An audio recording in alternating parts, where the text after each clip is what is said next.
Mr. Smith, pasensya na po. Nung natanga kami, hindi namin alam na mataas ang posisyon mo sa Dragon Creek Hall. Di ba ang angas nyo kahapon? Nagkamali po kami. Nagkamali po kami, Mr. Smith. Ang pera sa card. Hindi namin kinuha pangako. Basta ba, hindi nyo na ulitin ha. At huwag nyong galawin ang Grace family.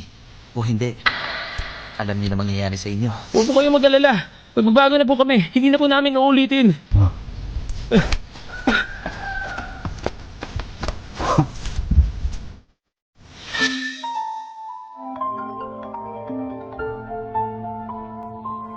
Lia, mamaya sunduin mo ako. Okay? Miss na kita. Nakainom ka ba? Oo. Pinainom ako ng aming business partner.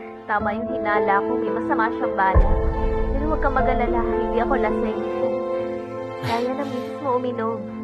Pakinggan mo nga ang sarili mo, tapos sasabihin mo hindi ka lasing. Sige, pupuntahan na kita. Mrs. Lewis, sige pa. Uminom ba tayo?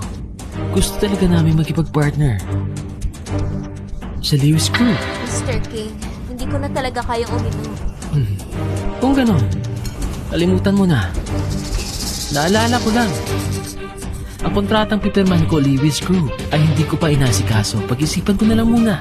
Mr. King, kapag ininom ko to, pipirmahan mo na ba ang kontrata? Tama ka, Miss Lewis. Pag-isipan mo mabuti.